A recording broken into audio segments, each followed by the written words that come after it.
Welcome to the Yield Tactics Podcast, your go-to source for all topics related to yield and revenue management, pricing strategies, and industry insights. We're diving deep into the dynamic world of revenue management and pricing across various sectors, with a particular focus on travel, leisure, transportation industries, and beyond.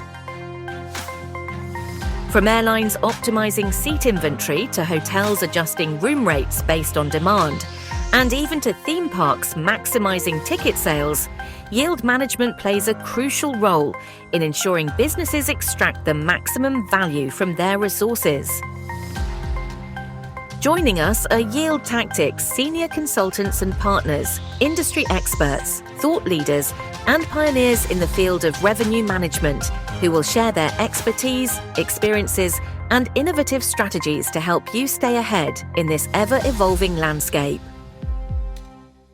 This podcast is brought to you by Yield Tactics and Airline Tactics, the foremost consulting firm specializing in revenue management and pricing, serving clients worldwide.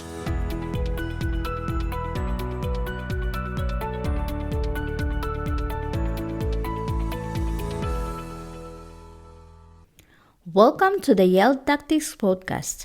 Today we have a very special guest, Alexander Poisson, Partner Consultant at Yield Tactics. Alexander, welcome to the podcast. Hello, thank you for having me. It's a pleasure to be here. Before diving into our discussion on AI for revenue management, I'd like to revisit the editorial you wrote for the latest issue of the Yield Tactics magazine. In it, you highlighted the opportunities presented by revenue management systems, or RMS, and dynamic pricing tools in 2024. Could you elaborate on what excites you about this year and the potential for advancement in revenue management? Absolutely. What excites me about 2024 is the opportunity to capitalize on revenue management systems and other dynamic pricing tools based on historical data. In recent years, forecasting revenue management systems relying on historical data have shown significant underperformance due to the COVID-19 pandemic. As we've seen, the year 2023 marked a significant shift away from the pandemic, a return to normalcy in various sectors. This means that for many businesses, the year 2023 has allowed the generation of qualitative and relevant historical data for revenue management. However, the question remains whether we have truly returned to pre-pandemic norms. In 2023, we observed that some of our clients were more inclined to rely on historical data from 2019 rather than data from 2022 as a reference point for their decision-making processes. This decision is crucial when creating budget and configuring demand patterns in the revenue management system, as it determines which booking volume hypothesis will be the reference. Unlike previous events such as 9/11 attacks or the 2008 economic crisis, which typically resulted in a decrease in demand but maintained similar booking patterns, the situation post-pandemic presents a more complex scenario. Could you please elaborate further on why the dynamic differed significantly from previous, even more severe economic downturns for the travel and tourism industry? Firstly, the pandemic and geopolitical tension have significantly reshaped international transportation networks, leading to a complete transformation in some regions' offering compared to before. Booking patterns have shifted and reservation booking windows have been moved. It's also true in the hospitality industry. Economic difficulties have accelerated the closure of business units, renovation plans, but as well, new projects have continued to emerge. Secondly, inflation has placed economic stress on lower-end customers, emphasizing the long-standing trend of low-cost transportation options. Simultaneously, there have been a commoditization of national and short international travel, resulting sometimes with the same volume of demand, but not with the same willingness to pay. Often, willingness to pay has remained the same, but considering the inflation, in reality, it's equivalent to a reduced willingness to pay. But on the other side of the spectrum, there is an increased demand from wealthy individuals with high willingness to pay, but this is not equally distributed across all geographies. Lastly, the 5-year gap between 2019 and 2024 has brought about significant changes. In 2019, concepts like video conferencing, remote work, and generative AI were not as prevalent as they are today. So this is impacting demand patterns and consumer behavior. Thank you, Alex, for providing such an excellent transition on today's main topic. How do you anticipate the role of AI evolving in revenue management as we move into 2024 and beyond? AI has already been deeply integrated into revenue management. From the beginning of revenue management, the systems have essentially been artificial intelligence system using algorithm to process large amount of data. But with machine learning, this technology has been slowly introduced across the last 15 years, essentially for forecasting, but not only. However, the challenge with machine learning with AI is in understanding how these calculations are made. Traditional system, while complex, can be analyzed to understand their outcomes, but with machine learning, it's harder to audit because the inner working are like black boxes.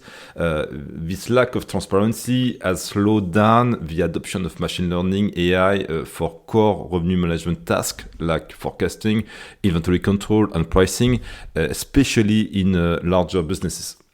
From your perspective, Alex, do you see AI as genuinely promising for revenue management, or do you consider it more of a buzzword and flashy trend that has been rejuvenated with the recent advancement in generative AI? From my perspective, AI shows promise in demand forecasting. I've had discussion with experienced yield management data scientists who are very confident that AI forecasting outperforms traditional methods. However, in terms of revenue optimization, it's yet to be proven that AI surpasses traditional methods like EMSR algorithm. Additionally, in pricing, the implementation of automated AI tool must be approached with extreme caution. Input data quality, often sourced from web scraping, can be imperfect, incomplete, even wrong, leading to potentially devastating effects if pricing errors occurs as a result. Airlines in particular have painfully experienced this with fare filing errors over the last decades, especially since the internet sales came into the picture. So they will look at the implementation of AI automatic pricing very carefully. I've seen top management comfortable with the idea of using AI to raise prices and better capture the willingness to pay, but very reluctant using AI to drop the price, or even just reluctant for listening to an AI recommendation to lower price points. Ultimately, with AI, the risk of being completely wrong, even 1% of the time, can outweigh the benefits of having optimal pricing 99% of the time. One area where machine learning AI has been insufficiently explored by revenue management system vendors is in the configuration of RMS, revenue management system. Implementing a RMS is not as simple as plugging it and expecting everything to run perfectly. While this may hold true for optimization processes, it's not the case for demand forecasting, which requires a lot of user configurations. This configuration, settings, inference, which are business rules, are often complex and difficult for most users to fully grasp, resulting in suboptimal outcomes. Therefore, there is definitively room for exploration for leveraging AI to assist in these areas.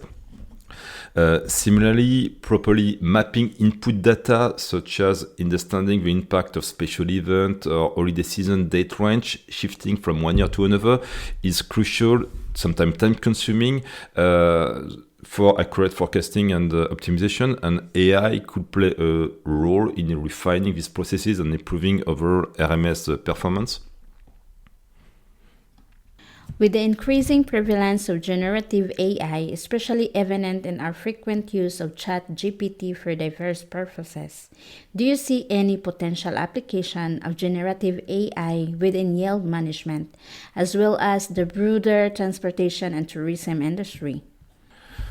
Now that we are in the era of generative AI, it's expected to have a significant impact across all industries.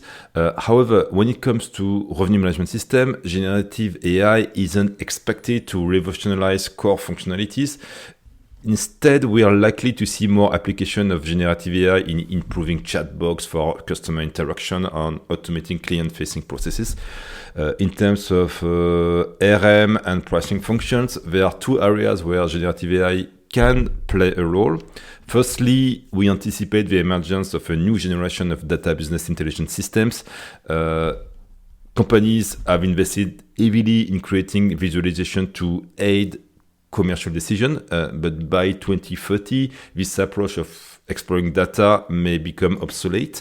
The good news is that investment in structuring data in data lakes and clouds won't be wasted, but the question arises, will visualization tools be replaced by interfaces similar to ChatGPT by 2030?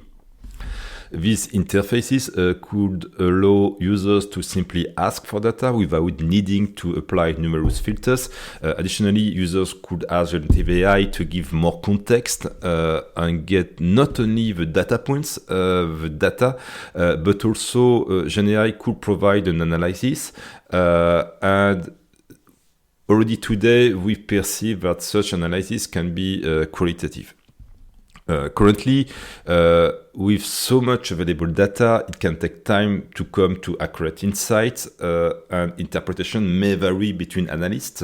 Generative AI is expected to excel in this domain, offering more accurate and consistent analysis. And besides accuracy and relevance, it will help in having higher speed of decision placed into the market.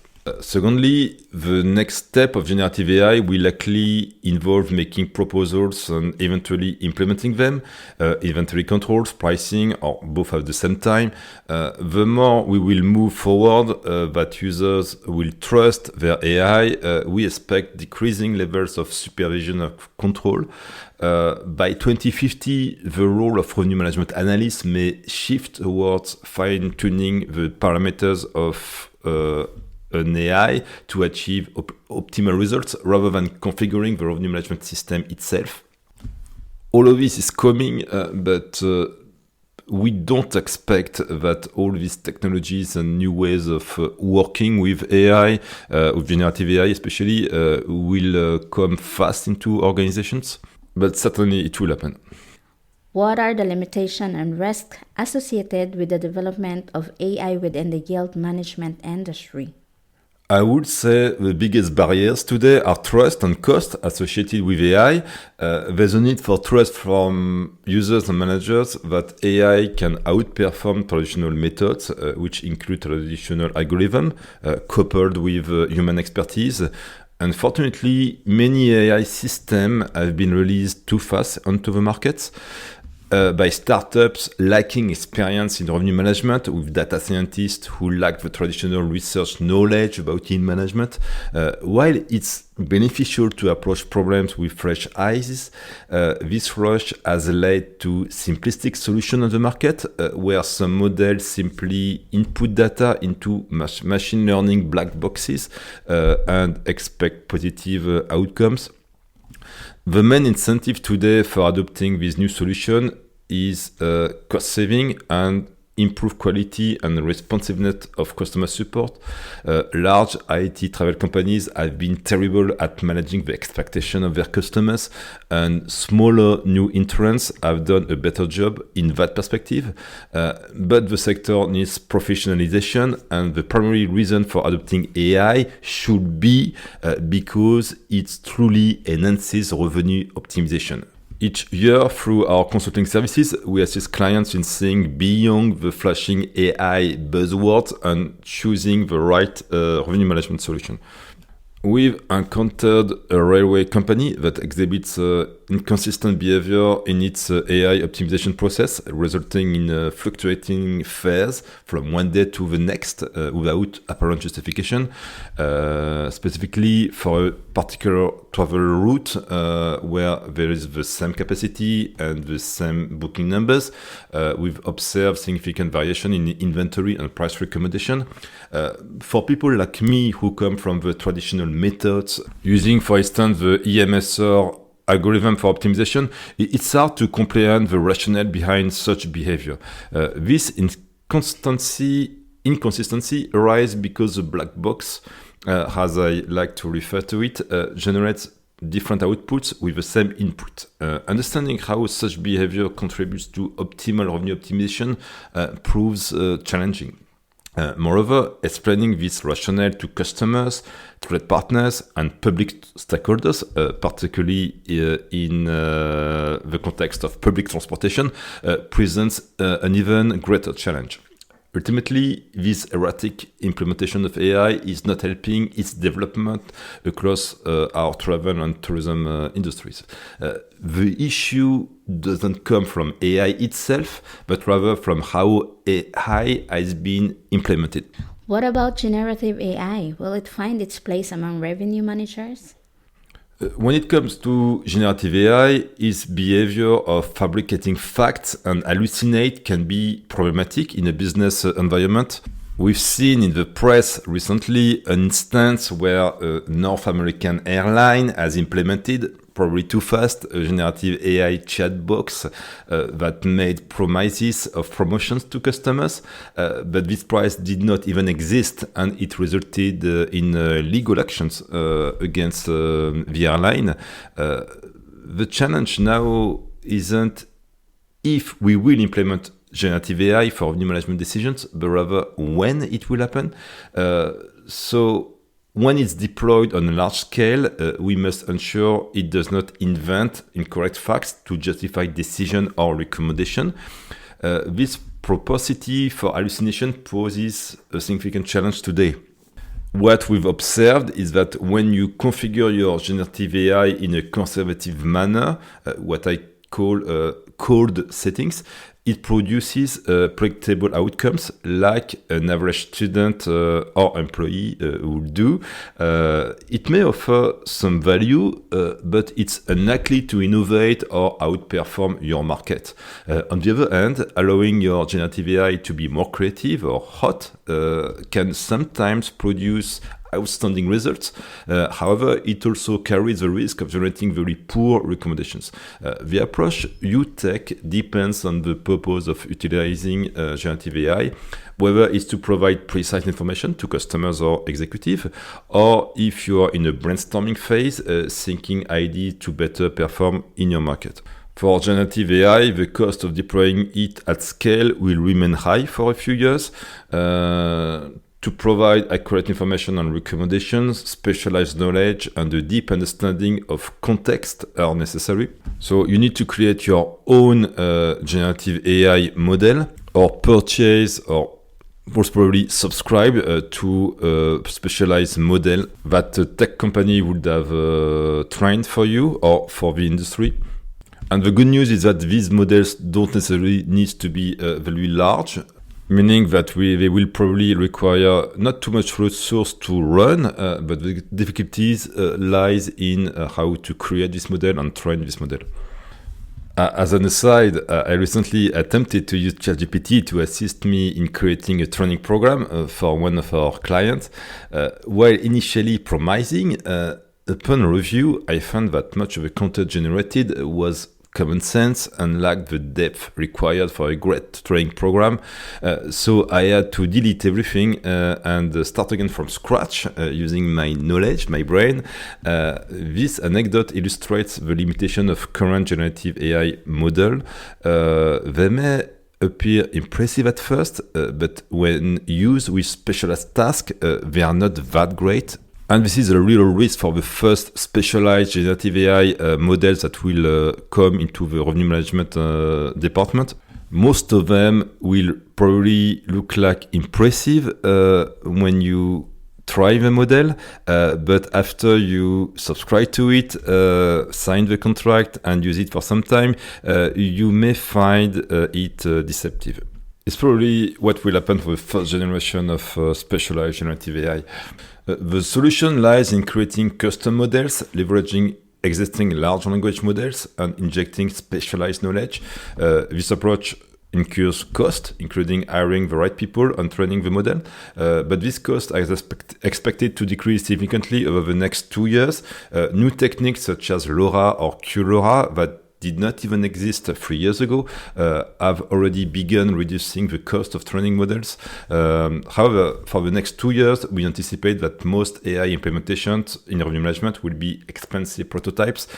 Despite this, organizations need to start now and seek guidance if they are unsure where to begin, as GenAI applications in revenue management departments are on the horizon, likely before 2030. And during this transition period, there are competitive advantage to be taken by being the first using it. You also mentioned the importance of human capital amidst the rise of generative artificial intelligence. Can you briefly elaborate on that? Absolutely. While AI and automation offer incredible capabilities, human expertise remains paramount, especially in domains like pricing and revenue management. Generative AI, through promising, still requires human supervision and domain knowledge to ensure optimal decision making. So even if you start introducing new technologies and new employee profiles into your revenue management teams, you should still invest on human capital.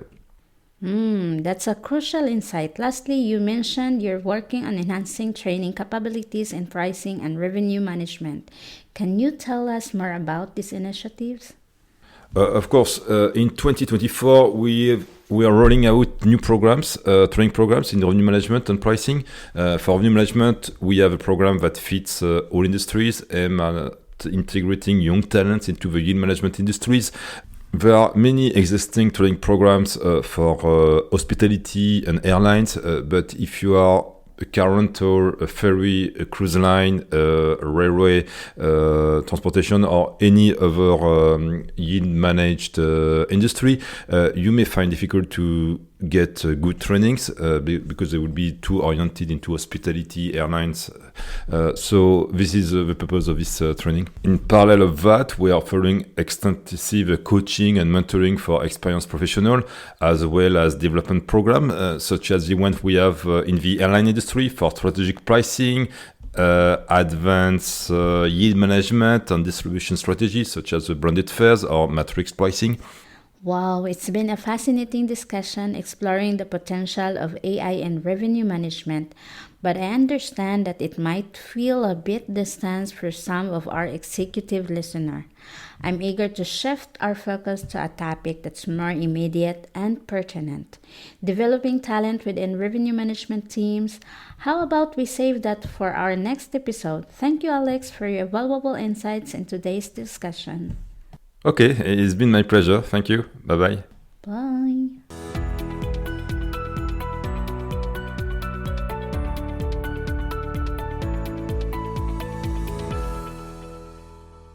Don't forget to subscribe to our podcast to catch every upcoming episode.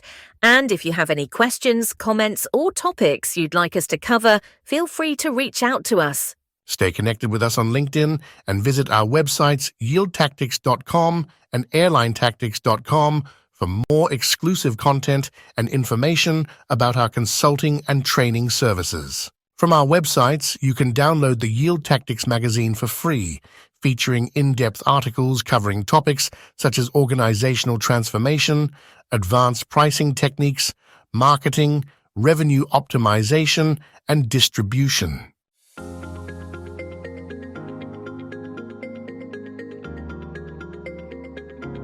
The ideas and opinions expressed by our guests on this podcast are their own and do not necessarily reflect the views or endorsements of Yield Tactics.